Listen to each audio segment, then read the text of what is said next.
Happy Tuesday, everybody. The day after Memorial Day. Our goal is to make this a memorable show, all right, as we always try to do every week. My name is Scott Morgan of Motor City Madmouth. Pleased to be joined by Bo Crouch, Melfar Jr., and Travis Holmes. Just going over the topics real quick, then we'll get right to it. We're going to talk about the Miami Dolphins owner, Stephen Ross, NFL Total Access, Nathan Rourke. And by doing that, we're going to let these guys go ahead and say what's on their mind and parting shots. With that said, let's get to it. Welcome back, Bo, Travis, Mel. Good to be back. Thank you for having me back. Thank you. You're welcome. Mel did a good job on the Motor City Madmouth show last week. Obviously, I'm working to build that on the No Filter Network. Let's get right to it. According to Front Office Sports, Miami Dolphins billionaire owner Stephen Ross turned down $10 billion for the following assets: the Miami Dolphins, Hard Rock Stadium, the Miami Grand Prix. Only one question to each and every one. Yeah, could he get more money the longer he sits on this? Bo? Yeah, I mean, I think he could get more money now, which is probably why he didn't do it. You're talking about multiple venues and teams, and 10 billion is probably not enough based on the way the market is today. So it makes sense why he didn't sell it. That being said, 10 billion is a lot of money. Okay. Mel, what do you think? Yeah, I mean, I think it's only going to get more valuable. I mean, that's just kind of the way these things work. So, and he obviously, we know he's a very smart businessman. He wouldn't have become a billionaire if he wasn't. So, I think he's taking the right strategy and is just going to wait it out and see what happens, see how it all plays out. And yeah, I definitely think it will be. What do you think, Travis? I mean, he purchased it all for what, $1 billion combined overall between the stadium purchase and the land and everything else. And he's been offered 10 times that. Obviously, this is not this may be one of those few situations where I actually believe the owner when he says, "Hey, man, this truly isn't for sale." They often say that, and then we don't really believe them because why are you negotiating something if it's not for sale? But I guess that's no different than my house not being up on the market, but somebody shows us to my house and offers me 5 times or 10 times the amount.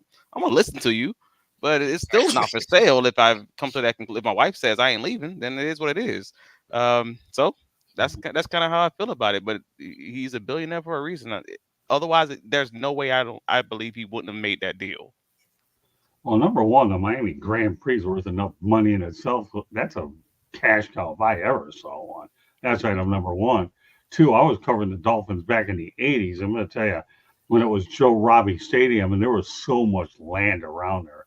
And to see what Ross has done, he's added the Miami Dolphins facility as well, training facility, and who knows what they're going to add next. You got tennis there, and that wasn't even added in there. It's just built in. So, yeah, you guys are right. The consensus is that Stephen Ross didn't become a billionaire by accident, and I can only imagine should he ever want to sell this at all. I don't see him doing it anytime soon. I think he can get $20 billion if he keeps sitting on it. And remember, you're talking Miami. Okay, Miami, $20 billion, not anywhere else. You got the beautiful weather and the amount of land surrounding the area. Yeah, there's no question. This is a unanimous that he can easily get more money. All right, the NFL Total Access is no more. 21 years on the NFL Network. Travis Holmes, are you going to miss it? No, honestly. I mean, I should miss it because they're good for the various clips that you can watch on the socials and everything else. But for the most part, I don't watch a show. I don't watch a full episode. I'm not going to miss it in that way. And just the way that I digest my sports period is just not. I'm not watching very many full shows. I'm getting it through the socials. I'm getting it through the media. I'm getting it through the internet. Just like everyone listening to me right now is getting it through the internet, through their phones, etc. I'm the same way. I'm that, I guess, newer generation that's screwing up these paychecks for for those older guys on the networks and such. So it stinks, but I am the enemy apparently. All right, let's go to the chat room real quick before I turn over to Mel. Ashton Nix, who, by the way, is on my crew for 108 Stitches Baseball Talk. This guy is absolutely fantastic. He really, really is. He's one of our newest additions here to the network, and you know what? I got to know him on Twitter, as I have a lot of people. And you know what? When he tells you something, take it to the bank. Sport franchises are good business opportunities when you know what you're doing. You know what? Truer words could be mentioned there. Good evening, George. Good to see you tonight. Action, just look for him on baseball. All right, Bo, I'll turn it over to you. What do you think about access? Yeah, I mean, I think everybody's kind of started to go away from normal TV shows. Some of it is just because of when they air, right? Unless you're on demanding it, a lot of times you're not watching them live anyway. So a lot of people are moving towards things that they can stream online. And a lot of these networks have started realizing that. So, and it hasn't mattered if it was NFL Network or Fox Sports, CBS, they've all laid off major anchors, so to speak, journalists. And I mean, this is just more of that. On the plus side, because they are headed this way, they are adding fuel to all of us that do podcasts. So, you know, more people are moving towards podcasts, video casts like this. And so, I mean, realistically, as they trim their budgets, it helps us out. Yeah, that's a good point. You know, go ahead, Mel. So your question was, will I miss it? That was your question? Yeah. Yeah, I can't miss something I never watched. Exactly. So no, I won't. I won't miss it one bit. I had to Google it to see what it was. Well, at least you're being honest about it. You didn't watch it. Here's the thing about that show. When Rich Eisen left, that's when it started to go downhill. It really did. And you're right. I didn't watch it a whole lot either. I did every once in a while, but I understand that as much as I love working with the NFL, you know, I can't be wound up watching so much on television when I have numerous responsibilities with what we end up doing. So I'm totally with you all the way. You know, Rich Eisen left. He was the life of that show. He knew what he was doing and all that. So good evening, Jeremy. I mean, Rich left, but at the same time, it's quite possible that Rich just saw the writing on the wall too. I mean, there's a lot of shows that do great, but you can still see it's not doing as great as it should, or it's just not as easy as it used to be. I guess this show is no different than Alabama Crimson Tide. I guess in that way, it's just not as easy as it should be for all the work you're putting into it to make those numbers work. So, and maybe that's just what it comes down to. All right, Candy, what it comes down to is this, okay? Why don't you give us a station break?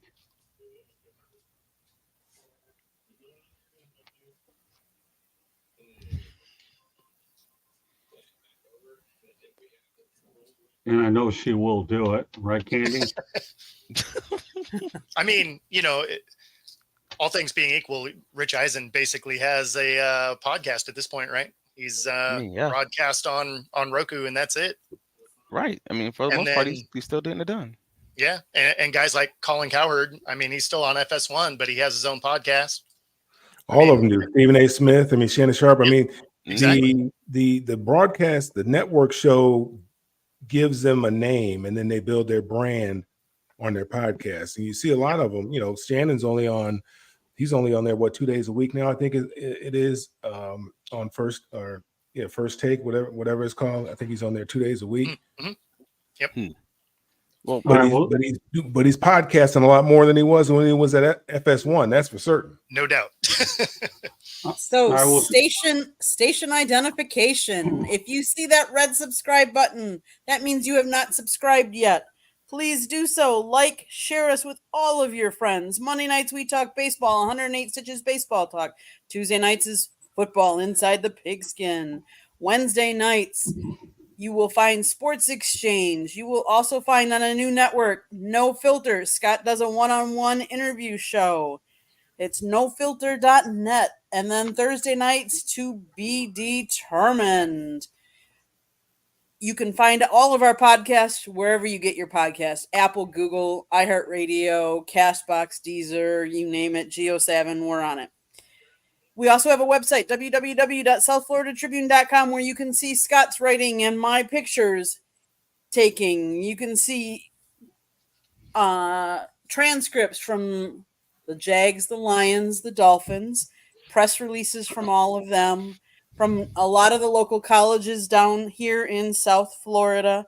You name it, you see it, you can read about it. You also can advertise or sponsor a show. Call Scott 954-304-4941. Scott actually went out there and wrote a book about his time in the media. It is called Lessons from the Microphone, Tuning into the Enduring Wisdom of Visionary Leaders. It's available on Amazon, Barnes & Noble, Kindle, Apple, and Google. Get your copy today. Back to the program. Thank you, Candy. Also, if you want to find us on Twitter / Tribune South gets it done. All right, off to the chat room. That's for all. Looks like we have some good participation here. George Icorn, without a doubt. Ashton is a good sports guy. Oh yeah, he's a.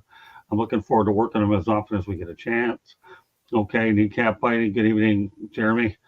Okay, Rich Rising. Yeah, we know it's Eisen. Okay, keep it going.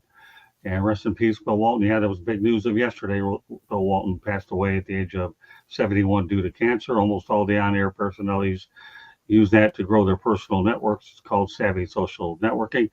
Yeah, no doubt about it. Podcasting does help these guys grow their other thing, and I'm finding that out as we go on and on. And Bo made an outstanding point that when you ultimately go to streaming, like we're doing, you need every tool you can. In fact, when I was out in Toronto and I talked to Don Mattingly, and I was told him what I'm doing, Don and I are just friends, okay? I didn't go to Toronto the last time looking to get an interview with him. I'll mention him when I write my story over at the Blue Jays. But I told him, he said, boy, you're involved with a lot of things, including the podcast. He's on. That's the way I can grow the brand. Plus, I have a book. So, yeah, I have to get it out there any way that I can. So there's no doubt about that. So Bo, you make an excellent point there. And Jeremy, your point's well taken as well. That indeed, okay, their personal networks are what they are. It is rare that social media guys become a network guy. Well, I don't know about that, Jeremy. We'll see. I'll leave that one subject for a discussion with these guys if they want to address it. Well, I mean, it's easier to go one way than the other. That's for sure. It's easier to be a network guy and then get onto social media than it is the other way around. You can do it, but the odds are lower. Yeah, when I was up in what I am a part of the Southern California sports broadcasters, and some of those guys being a network with some of the local stations are still using it as an aid of sorts. So with that said, I have one last topic, and then I'm going to let the crew go ahead and tell me what's on their mind. Canadian quarterback Nathan Rourke lands with the New York Giants off waivers from the Patriots, previously with Jacksonville. So I guess my question to you guys is, will he ever see the field in New York aside from the preseason? You know what, Travis? I'm turning to you first. I'm a Nathan Rourke fan, huh? Yeah, and I am. There's no sarcasm in that statement. I was a fan when the Jacksonville Jaguars signed him from the CFL. I was a fan of him even when the Patriots signed him, thinking he might have an opportunity there. Going into the next season before the draft occurred, obviously. And I'm still a fan of his as far as a developmental quarterback, especially for this New York Giants team who is lacking skill at the quarterback position, frankly. The Giants have an opportunity to get off that Daniel Jones contract. Frankly, I mean, if they're willing to eat that dead cap, they can get off of it as a post-June 1st cut this year. And obviously next year they easily get off of it. So to answer your overall question, does he have an opportunity? Yeah, I would believe so. He's better than he's better than Tommy DeVito, in my opinion. And that's your third string guy. So it's really just a conversation of what do you feel about Drew Lock? Because we know how everyone feels about Daniel Jones. They're going to face the seventh strongest as far as their defense is concerned, they're facing the seventh strongest strength of schedule of this year of the Giants. So that's not a good situation if you're talking about trying to evaluate your quarterback in a make it or break it year.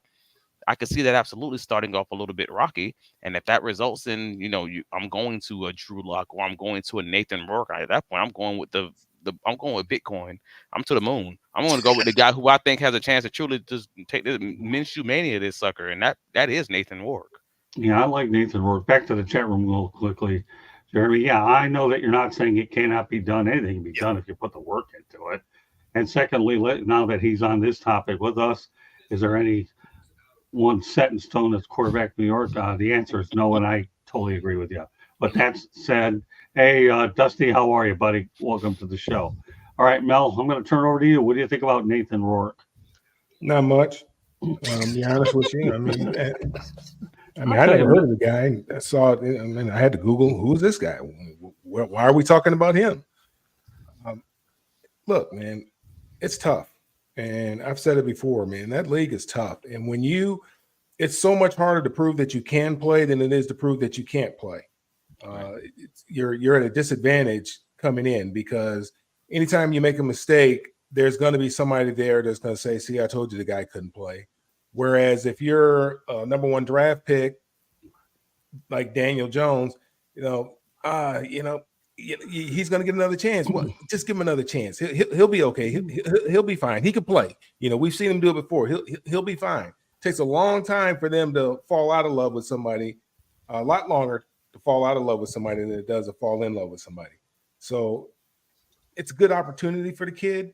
He gets an opportunity to size himself up against real NFL competition and to see where he is and to be able to make a decision whether or not he wants to continue to pursue this dream or, if he should go out there and find himself a real job and get on with the rest of his life. There's nothing wrong with it. I mean, there is the United Football League if he wants to continue to play at a high level, but eventually at some point in time, you're going to get tired of lifting and working out, being out there in that hot sun. And, after a while, that gets to be tough, man. You start making the decision, man, is this really worth me getting off the couch, or, going out there and in that hot sun? I mean, is it worth it for me? Yeah, okay, I can make X amount of dollars, but I can do the same thing, doing something else. So, I think it's good for him, but I don't read much into it, to be honest with you. Yeah, let me add something to it. That's a good point, Mel. One of the reasons I actually brought Nathan Rourke on here is I don't know about you guys, but I really like to see Canadian Football League quarterbacks take the jump to the NFL, or if they haven't gotten much playing time before, they work out. So, for example, we know many years ago with Warren Moon, never got an opportunity in the NFL. Well, ditto the Houston Oilers and Hugh Campbell. Doug Flutie got excessive playing time up there, which is really good. So I don't know what it is. I'm fascinated by Canadian Football League quarterbacks willing to try out the NFL, and you never know when you're going to find one that works out. They certainly are pretty advanced in the passing game because that is a passing league type of game is really what it is. So and he's a former CFL MVP. Like he's not just some guy. He was a good Canadian player. Damon Allen was an MVP as well. I mean, he has all the records there. Does he? He never crossed over or said he wanted to play in the NFL. He just stayed up there in the CFL and just was, had a great career up there. Yeah. Oh, yeah, nothing wrong with that. Again, like he said, as MVP. So I'm always fascinated by hidden gems of where you get the talent. And the best ones to find talent all over the place to me are the ones that are obviously going to win year in and year out. All right, Bo, crunch this topic and see what you've got. Yeah, I mean, I think as far as opportunity is concerned, this is probably the best spot for him to land. There is no clear-cut favorite to win that job. They obviously don't have a ton of faith in Daniel Jones.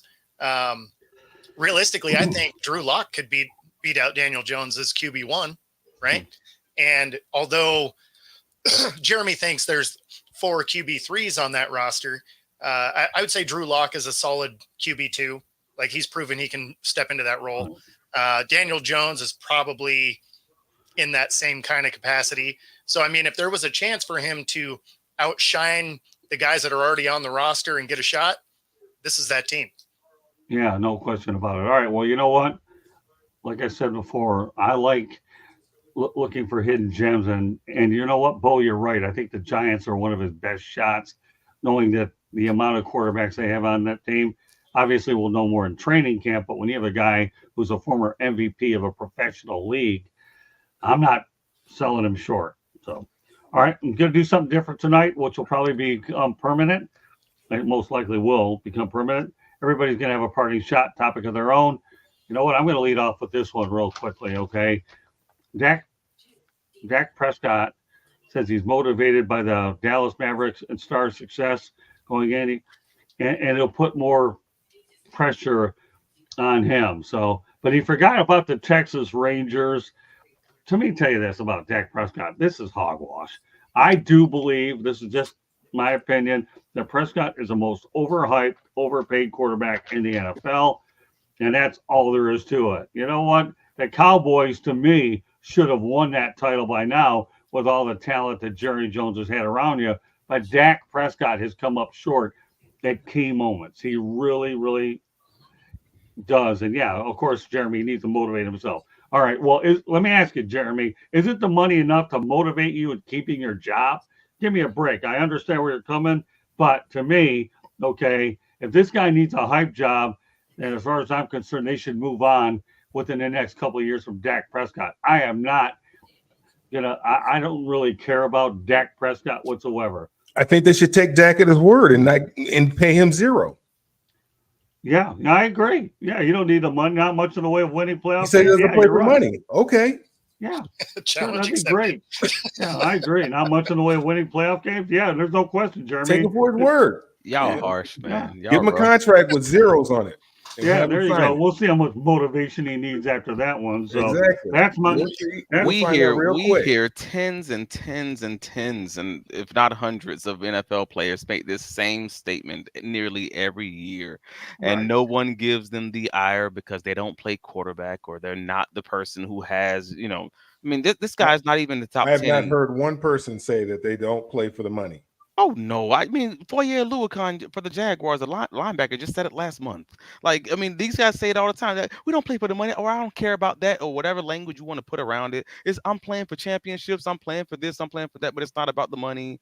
You may get a few guys like a wide receiver or a cornerback. Those guys always will say they'll tell the truth out loud and say they are playing for the money. But most of the other guys, most of the other guys, they're gonna just be like, nah, it ain't about that. It's about the competition, etc.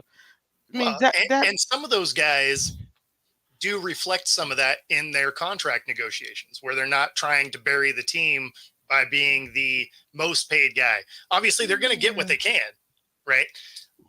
But some of those guys you can see take lesser when they want to try and go get a ring. Usually it's later in their career where they're like, you know what, I'm going to go wherever I can because I want some hardware. It's later in the career when they've already made the money. Yes, bingo. They built up that piggy bank now, and now they want to go and buy that championship. Contract is money every time.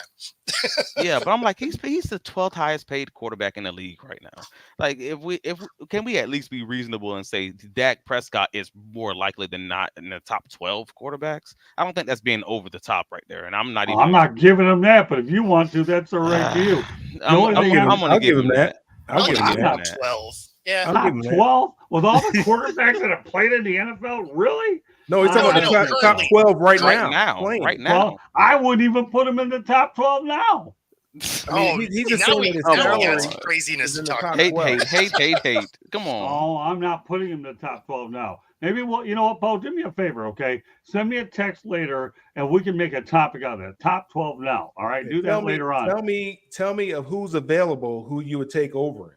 Well, right now we'll save it for next week. We got a cliffhanger here. We're going to go ahead and talk about that. We got time. We're only 20 minutes into this day. Oh yeah, but some of these chats are getting interesting. All right, these chat fighter, you're telling me. Oh, here, let's feed off of this a little bit. Okay, number one, the final year of a contract, bloated, $58 million. Backloaded, good stuff, Jeremy. Okay, backloaded. Yeah, but that's not on Dak. That's on the team. No. Well, that's true. I agree. But the bottom line is he didn't. $58 million. It may not be on him, but obviously he's collecting the cash. And all I'm saying is, that's blame on that's still on the accounting team. They ain't got nothing to do with Dak. Yeah, they're gambling on what the salary cap is going to be, so they backload those contracts. Right. Yeah, he's not getting that cash. That's the cap hit. No. He's already got that cash. That's a Jerry Jones problem. That's not who your ire should be going to.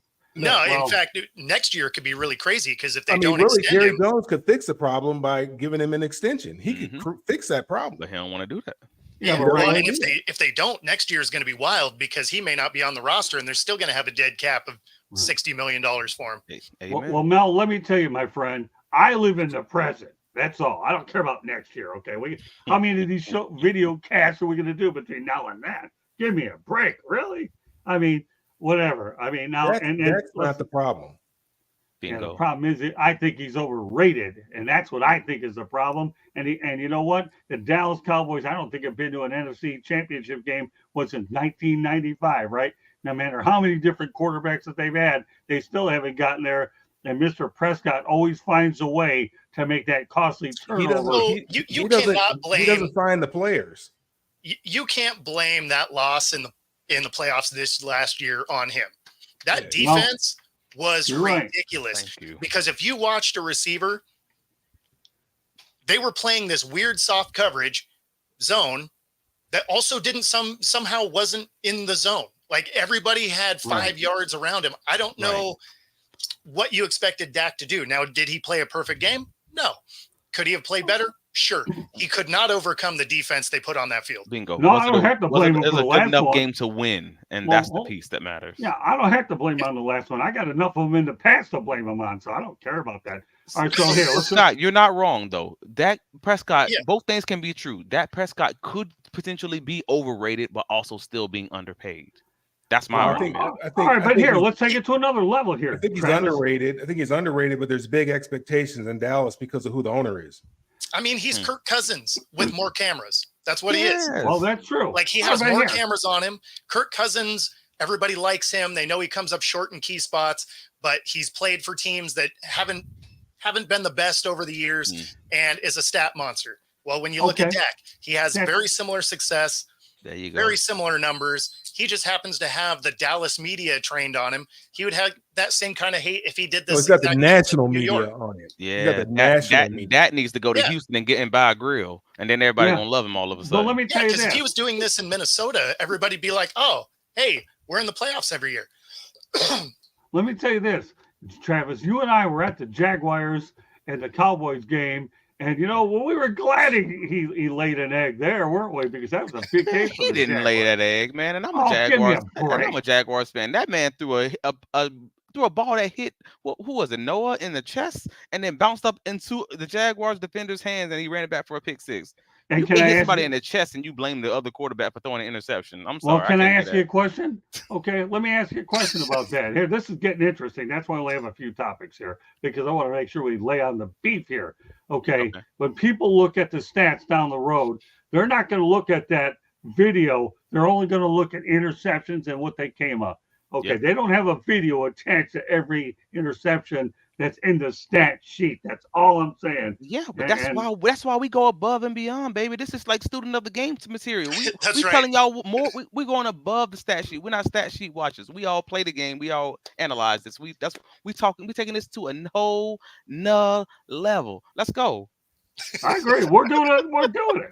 All right, back to the chat room a little bit as we continue. And I'm sure we're going to roll with this one. That was a skit. Who Mad did that? TV, the Key and Peele guy. Oh, yeah, it was. That's who it was. Right. that was, what's his name? When he interviewed Ice-T. No, he interviewed The Rock. He interviewed The Rock and Exhibit. And it was the guy from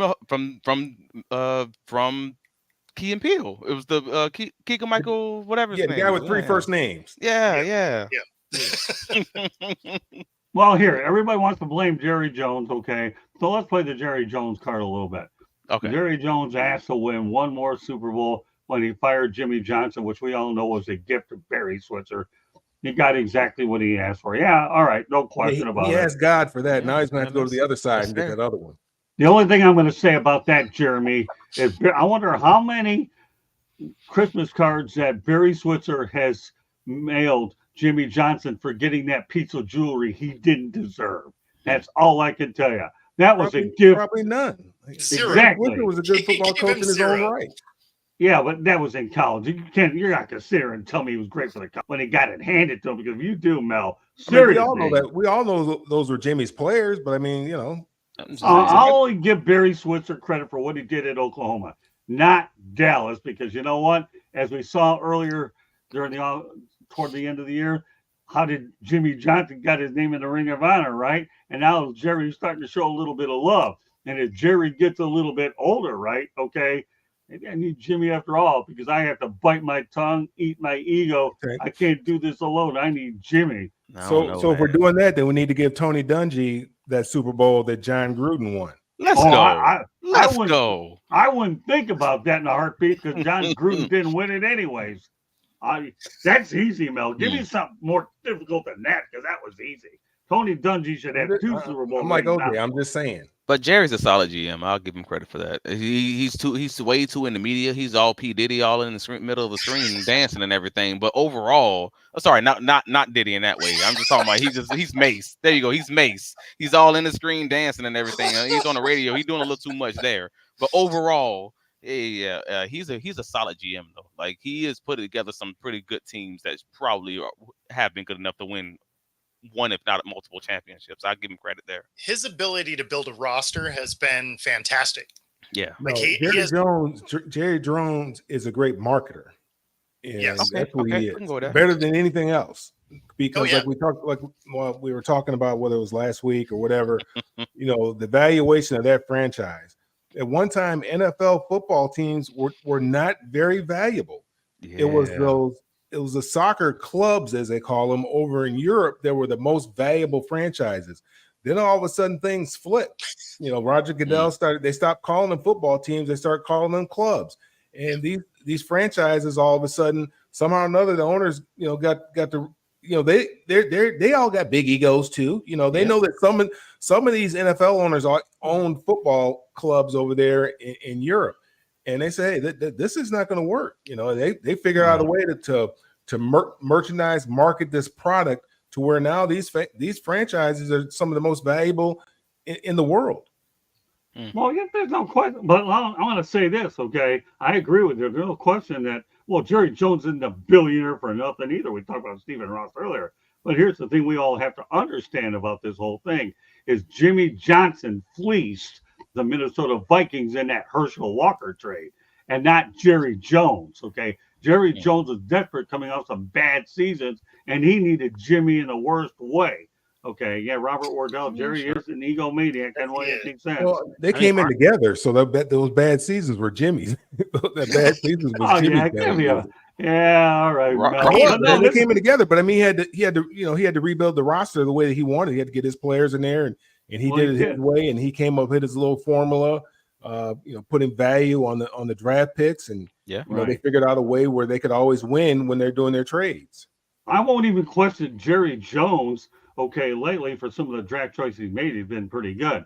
But let's put it this way: Mr. Fleece is Jimmy Johnson. Okay, I don't care about Jerry Jones. He's done all right with some of his facts, but they haven't led very much.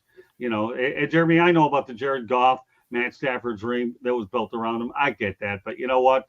Well, we'll try to stay on topic here, knowing full well that your analogy is appreciated very much. But we're talking about the fact that here, okay, Dak Prescott to me and Jerry Jones and all that circus, what you call in Dallas, is what it is. I know Jerry Jones is a centuries Al Davis senile and gets exactly what he pays for, sure.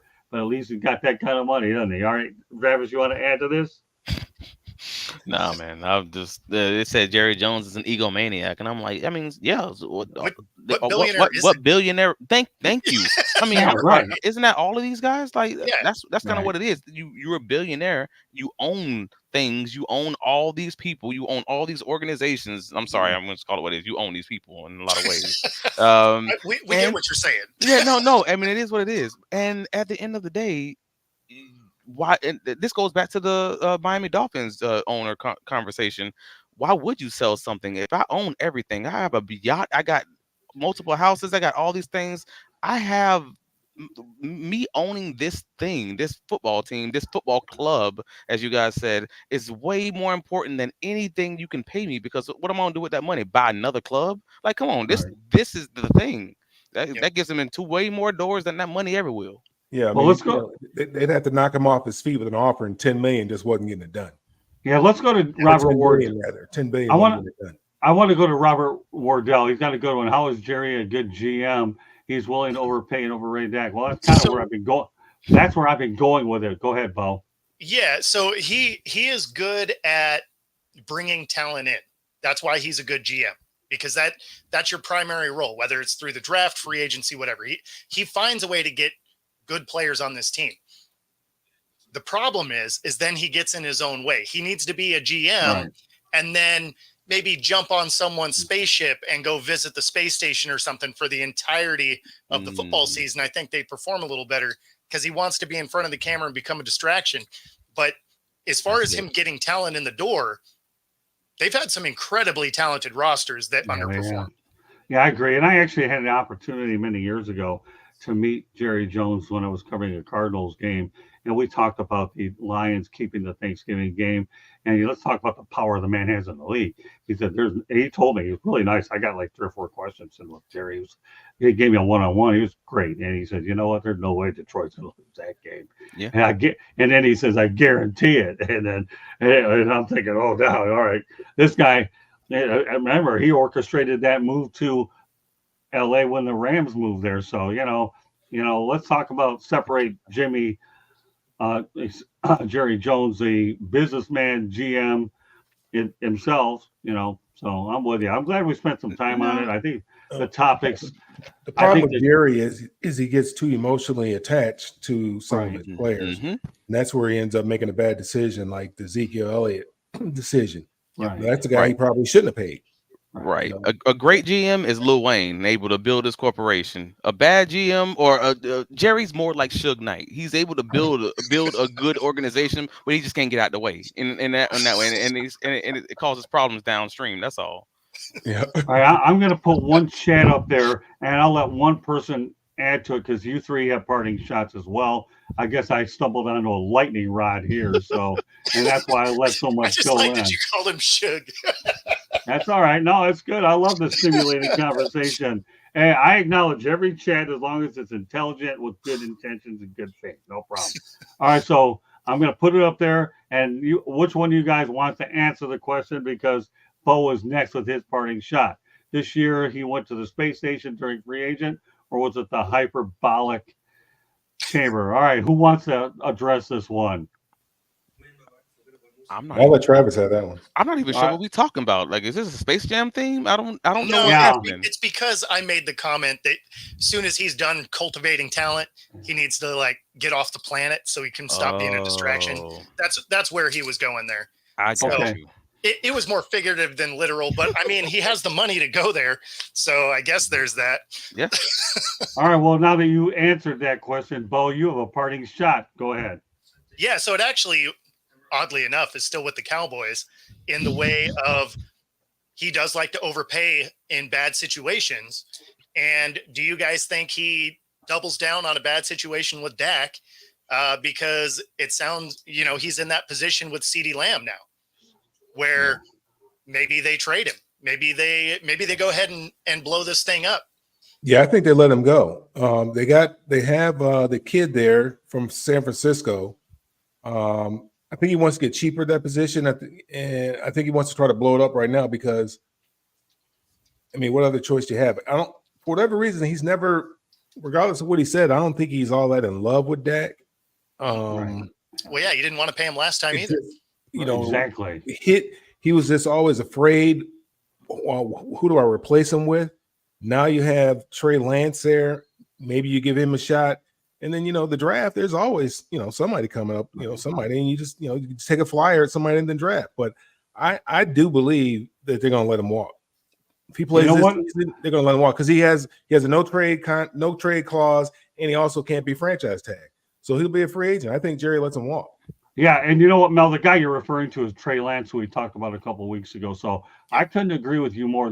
There's a reason why Jerry Jones made that trade to get Trey Lance there. Whether he's the ultimate guy down the line, I don't know. But for some reason, Jerry Jones, the type of person that he is, he's taking a big swing. He's taking a big swing. Yeah, no, I'm with you there. So, all right, well, that's who I think. I agree with you, Mel. Okay, so anybody else? I mean, all right, but Trey Lance is also on the last year of his contract.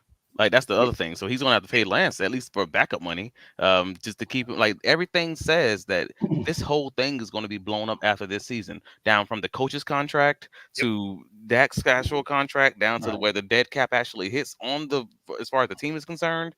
The fact that they don't have very much depth on the team, so everything is truly put until that front line, and all of it lines up saying, win it this year or all of you are out of the door. and that's fine. I think Well, if they don't win have it, the though, team. I think even if they win it, they're out the door. It's going to be like the Bulls. Yep. Mm, Well, and they That's don't rough. have the team to win it this year anyway. well, of course they Well, don't. look But at I all think the that's players just that. ultimatum. Yeah, but think They about got some of the Zeke- players they got Zeke that have back. already. But think about it. Think about the players that have departed already. It's not getting any easier for them. No, and that's why I think CD Lamb may be out the door. Okay. Because I mean, at this point, you're not really a team that's going to compete. Yeah. You got to figure out what his extension is going to be. If you're going to so- have Trey Lance as your quarterback, you need to have a viable weapon for him. So I think they'll pay him. I think they, for whatever reason, these owners like to pay wide receivers big money, $30 million a year. I don't understand it, but I mean, I think he's going to get his money. But if But then there's you been- got to if deal there's- with, Micah Parsons next year. If it's his Trey contract. Lance, though. yeah, I'm like, if there's a position mean, that they're going to be You don't have willing to you don't have pay trade, it's Trey going to Lance be a a whole lot of money. receiver. You don't have to pay him a whole lot of money. Yeah, but who else are you gonna bring in, because he's going to be good for a game. Yeah, I mean, that's Then something you he's gonna have draft, to then you think draft about. a guy, I guess. Yeah. You'd have to, right? Because you're probably not paying Cooper Rush, right? So that means you have Lance, a guy I mean, that Adrian Martinez made is it. looking good in the UFL. Yeah, you know what, Mel? He really Wow. is. He was with the Lions, wasn't he? I liked him. I thought he had a chance to make it. Yeah, but you know what, Mel? That validates everything you've been saying from the start. That United Football League, to me, will produce some good players. And you're right, Adrian Martinez, could be on an NFL roster before. Wasn't he it's all said. with the Lions last year in training camp? Or Yeah, 2 years ago? I'm pretty sure he was. But you know what? I'm looking at a body of work with the United Football League. This guy here will be a hot commodity when that season's over. So that's an excellent point, bringing up Adrian Martinez. And, he's playing for the Birmingham Stallions, right? I believe so. Yeah. And, they're looking to repeat as UFL champs. So we'll see. We're not UFL, but they won it last year with the USFL. In fact, I think they won it 2 years in a row with the USFL, didn't they? I got you. Yeah, I'm just not sure that CD Lamb's going to even be on this roster at the trade deadline. So I guess I'm not we'll sure. He's number 88. Come on, man. He's going to get his money. That's number 88. Yeah, let's go to Robert Ward. 88's going to get 86th, I think, is what's going to happen. Let's go to Robert Wardell's comment about CD. I know you guys are talking about it. I think CD will get what Jefferson gets and then ask for more. I bet. I wouldn't be surprised. Yeah, right now they're just playing wait and see. The first one signs, and the next one's going to leapfrog that one, and then he's just trying to be the last guy to sign right now. Right. Yeah. None of those receivers want to sign. Yep. And the Cowboys, I just don't see them being the ones to sign to put that money into the future when you have everything else that screams, I'm done with y'all all this year. Yep. Yeah, with the way it's falling apart, I can't imagine that they do, but they're in a position where if they don't, they're going to have to trade him, because otherwise he walks. Yes. Yeah. Well, they can franchise tag him, right? Oh, that's true too. Yeah, let's go back to Robert Wardell. He's making some pretty good points. I want to get this money-wise to be hard. Yeah, Philly has to be stoked. There is no one in their division who will be good at any time. Yeah, we'll just make that. I mean, Philly ain't good. What you talking about? What are you talking about? Philly's average. Philly's going to be a good team this year. We thought Philly, the Giants, and Washington. I mean, who you got? We thought Philly was going to be good last year. They were at 500. They addressed the problems that they had last year. What was the problem they had last year? The OC was hurt. Secondary. Man, the OC was the problem, in my opinion. Was hurt. Well, I mean, yeah, they replaced all those things. Yeah, and they also replaced the center. They're all pro center.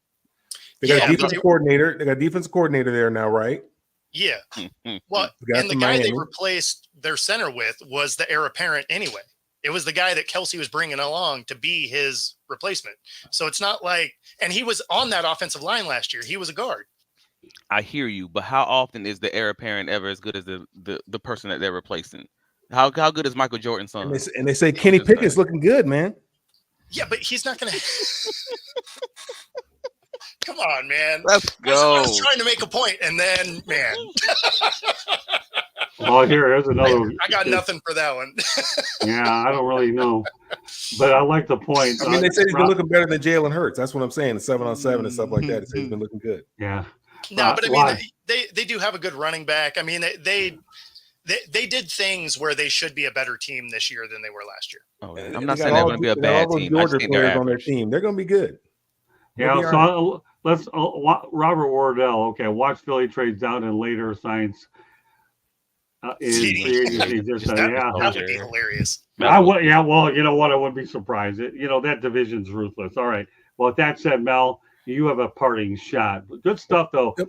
I enjoyed that, Paul, because you and I were talking about the Cowboys. So let's see if Mel can find another team other than the Dallas Cowboys. Well, I'm going to a whole nother sport. It's not even football. And Jeremy had mentioned it earlier, and I just feel real lucky, man. I was watching some stuff. Obviously, my condolences to the family of Bill Walton. I'm trying to think if I ever met him, and I don't think I ever met Big Red. But just watching some things about him and just having an opportunity to reflect back on where I went to school and some of the men that came out of that school, whether it be Ralph Bunch, whether it's Jackie Robinson, Willie Strode, Kenny Washington, Rayford Johnson, Arthur Ashe, Jimmy Johnson, who a lot of people don't realize played for the San Francisco 49ers, not that Jimmy Johnson, but the Jimmy Johnson that played for the San Francisco 49ers, who was Rayford Johnson's brother. And the list just goes on and on and on about the hallowed grounds that I was able to walk on while I was at UCLA. And some of these great men that that institution produced. Some of the great men and some of the great thinkers of all time. And just just watching the stuff on Bill Walton yesterday just gave me an opportunity to reflect on that. Like, man, how lucky am I, man? How blessed was I to be able to walk on those same grounds that these great men walked on. And I was just feeling reflective yesterday. So that's my parting shot. Yeah, you know what? I never met Bill Walton. Of course, a lot of my NBA stuff went away when I moved to South Florida back in 2002, except for the Pistons and Miami Heat. So I'm on the air, but my only connection to Bill Walton happens to be the biggest one of them all. I had the opportunity to spend time with his coach, John Wooden, when I covered the University of Georgia take on UCLA in a non-conference game, and just being around Coach John Wooden to me is unbelievable. So if Bill Walton undoubtedly learned from Coach John Wooden, then there's no doubt in my mind, at Pauley Pavilion, he definitely got the right mentor for sure. And I'll leave it. And I'm glad you brought him up because I forgot about Kareem and I forgot John Wooden. I remember going. We would just look. We would go to the game just to see John Wooden, and then he knew my dad because he was coaching there. Obviously, when my dad was playing there, so he was always real kind to me. But to be able to be in his presence and know what he accomplished at UCLA, I mean, it's just mind-boggling what he was able to accomplish. I mean, they won 7 straight national championships. Bill Walton, I think they were 88-0 at one particular time. I mean, that's just unheard of. Well, Coach Wooden won 11 national championships, as I understand. But they had won 7 in a row. Or was it 9 in a row? Whatever it was, they won a bunch in a row up until the time where they were 88-0 and they ended up losing. Where Bill Walton was 88-0 sophomore and junior years, and they ended up losing that game to I forgot who it was. They lost to. I forgot, but they ended up losing that one basketball game. His sophomore year they won by an average of 31 points a game. Well, let me tell you this. Coach Wooden's pyramid of success, to me, is something that I can tell you right now. I have it on my office wall, and I look at it as something that I go out there and believe every bit. If I need wisdom, I go right to that. Forget about the rest. Coach Wooden was great. My only regret was I never had a camera phone. I could write a book on what I lost without camera phones, and now I'm trying to go to places where I didn't have them, so at least I could get some of them later. I'll talk about that one day when I get to my Toronto stuff when I was at Maple Leaf Gardens. But yeah, if you haven't been to a UCLA game, even at the renovated Pauley Pavilion, you got to get there. I mean, Kentucky basketball, Rupp Arena is like watching a pro game there, so when you go there, but when you go to UCLA, tell me when you got that many banners, and then even if you had the one that Jim Herrick put up there, that's just another one in the qualifiers, right, that you already have. So yeah, no, Mel, I'm glad you brought up Walton because he just really got me rolling there in terms of being able to talk about Coach Wooden. So if you're going to go off topic that way. All right. No, that was good. We all know about UCLA roots, but now obviously they came more magnified yesterday as well. All right. And I do want to, I know it's off topic a little bit, but I have a young lady named Kate Eichison who is in my system. I'm trying to groom this young lady who just turned 20 today, and I'm going to make sure she listens to this show. she's one of my young up and comers. I've never really had a female that ever wanted to be mentored like I have the males, but this little girl here writes really well, and hopefully down the road people will get to recognize her. I'm just trying to bring her along slowly. So, when she approached me through Spencer Tomset, who I'm a part of the National Sports Media Association, and she wrote one of those sincere letters you can. How can you turn it down? I look at her as like my young daughter now. She's just turned 20. Kate Eichison is a person that you're going to see down the road on some of our networks, but you just have to ease this young girl here. Happy birthday, Kate. All right, Travis, give me your parting shots. I mean, my parting shot was the report from earlier today about the NFLPA proposing to overhaul the OTAs. Okay. That could take place as soon as the 2025 season. And I mean, I've talked to a lot of people about this. I was just at the Jaguars, fourth OTA earlier today, talking to all the different guys in the media room about this. And this is an interesting one because most people seem to be on board with that this will be a good idea, and I'm just not sold on it. And that's the weirdest part about this. What is it? What is it they want to do? So they basically the basic idea is they wanted to, instead of having OTAs and the rookie mini camp in, let's say, mid June, sorry, May, I should say, they want to push that to mid to late July and just kind of have it all as you're still having your rookie mini camp, you're still having your OTAs, but you're just rolling it all into a 4-week time frame right before training camp and just having that all be just one big off season, and they'll have like 6 weeks off instead of that smaller time frame for the rookies after the draft.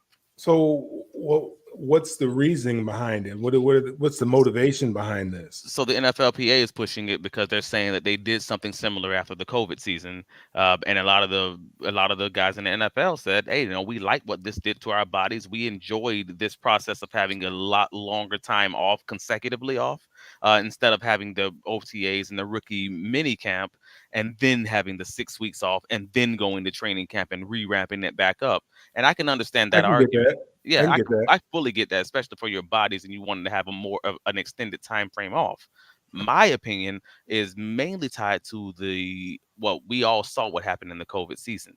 That season started off super slow and it was super rocky. Blocking was sucked. Right. Like there was a few things that were off about that season, and it wasn't just COVID. It was, hey, guys got playbooks later. What about the rookies who are coming in? Like, unless you're going to change those rules and give guys playbooks when you're not physically able to see them and manage them and babysit them, you're going to have problems with guys having slower development. That first year might end up being more of a wash. And there's some downstream impacts that I don't think these guys are necessarily talking about, because again, this is coming from the NFLPA side. And because of that, that's why I'm like, this is going to be a little messier than y'all want it to be as far as that development and as far as that early, playbook installs part of it. And that's the reason I don't like it. Training camp's not that long anymore anyway. Well, it's less about training. You get the playbook in OTAs and rookie minicamp, though. So they got 6 weeks of talking about playbooks. Even when they're off, they can still work out with that playbook. Yeah. We had 6 weeks of training camp when I played, so yeah, that's fair. We had come on, Mel. We know. Wait a minute, Mel. Hold on.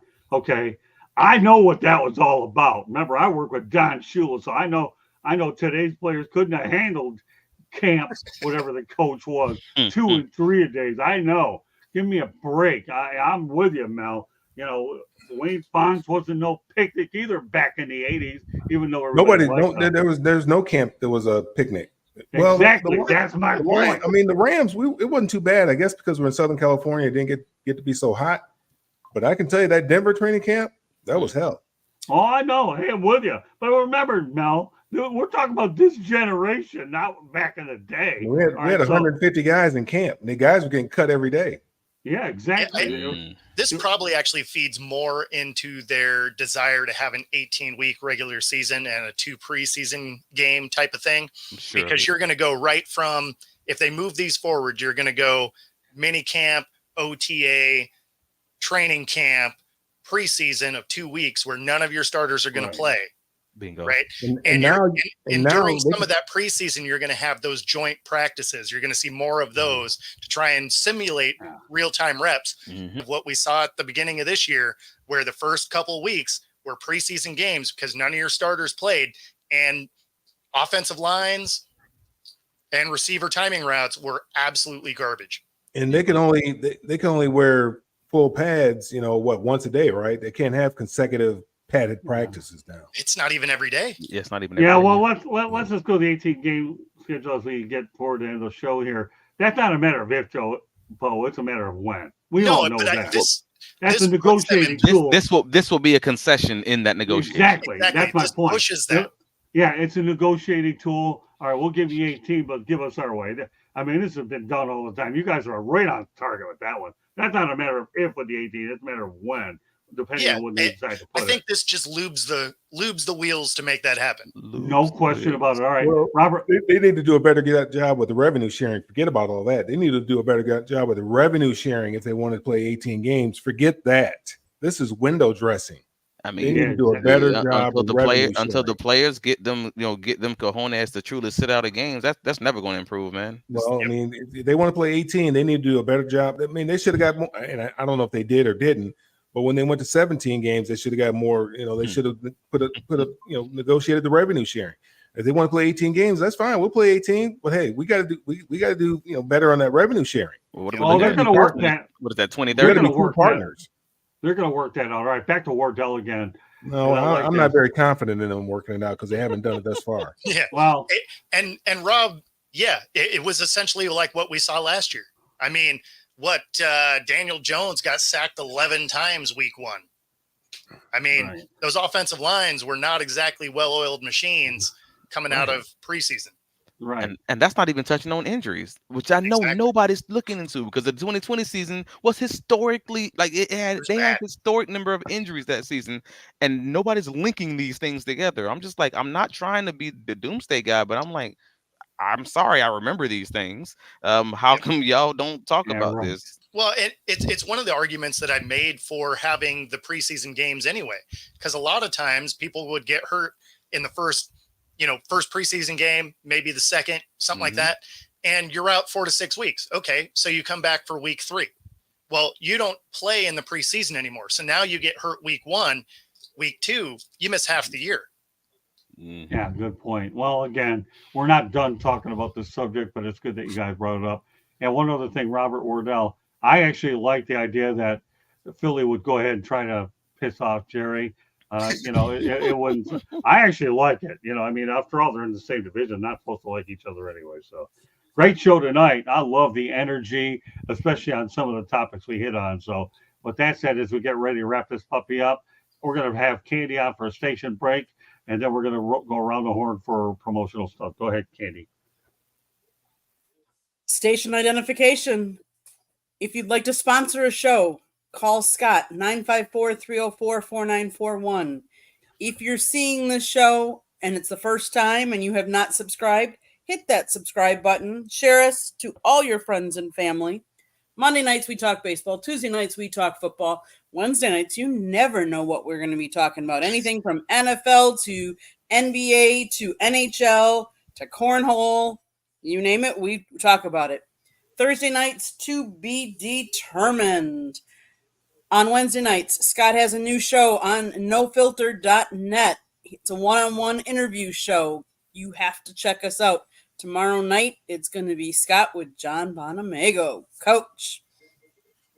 If you like podcasts and like to listen, we're on all the podcast platforms, Apple, Google, iHeartRadio, Spotify, all of them. Check us out. Check out our website, www.southfloridatribune.com. We have transcripts from Dolphins, Jags, Lions, local colleges down here in Florida. We also have Scott Writes, George Eichhorn writes, I take pictures. Go check out our website. And then, if you want to learn more about the media business and how it's changed over 40 years, go buy Scott's book, Lessons from the Microphone, Tuning into the Enduring Wisdom of Visionary Leaders. He's got lots of stories. Obviously, he can talk, because look at him talk here. He tells you all kinds of interesting stories in the book. Gotta go get it. Amazon, Barnes & Noble, Kindle, Apple, or Google. Back to you, Scott. All right. Thank you very much, Candy. Appreciate you. Also on Twitter at Tribune South. With that said, let's whip around the horn. Bo Crouch, let everybody know how they can get a hold of you. Yeah, so you can find me here every Tuesday night on all the socials at Football Talk with Bo, on my YouTube channel at Football-Talk, and of course, Roku TV 5 days a week. Excellent. All right, Travis, go ahead. You can find me on all the socials, Travis D. Holmes. Yeah, you can find my writings covering the Jacksonville Jaguars on BigCatCountry.com. If you're interested in the Jacksonville Jaguars podcast, we also have a podcast on Fridays at 11 a.m., wherever you catch your podcasts. It's a Duval Dive, a Jaguars podcast with myself and a student of the game, Kyle Nash, with the Jaguar Report. And you can find me here every week inside the Pigskin and ever so often on the Sports Exchange and Pundits Pundit. As always, thank you for having me. Hey, Robert Wardell, we're working on getting the audio book. Let me tell you, we've had a boatload of requests for it. So thanks for coming on every week, and stay tuned for updates. This is something we know we have to get done. There's so much demand for it that we're going to do it. But Robert, I'll tell you what, you were a star in this show, and we also want to appreciate the contributions of Smoking. You want to get James Earl Jones to narrate it for you? Yes. Hey, listen, Mel, let me tell you, Mel, you have somebody that wants to do the audio book? Give me a call. You have my number. But meanwhile, you can go ahead and let everybody know how they can get a hold of you. All the social media at Melfar Jr. And then you can follow what we have going on here in Detroit and also in Michigan, and support the foundation at melfarsuperstarfoundation.org. Very good. Well, you know what? Great turnout tonight. I love the energy. We only went with a few topics, parting shots. And what did we get? We got a loaded show tonight. So once again, I want to thank Bo Crouch and Travis Holmes and Mel Farr, the regular on the show. We look for they're on every week. Don't miss them. And again, please follow them. And if they have respective YouTube channels or whatever, please follow them. We want to make sure that you're loyal to them, and we appreciate your loyalty to us. And I'll say it one last time because I really take pride in this little girl. Happy birthday, Kate Aitchison. You have a bright future ahead of you, and we look forward to seeing you down the road. Keep up the good work, young lady. All right. So with that said, on behalf of Bo Crouch, Mel Farr Jr., and Travis Holmes, my name is Scott Morgan, Route the Motor City Madmouth. Thank you for joining us on this edition of Inside the Pigskin. We'll see you next Tuesday night. Good night, everybody.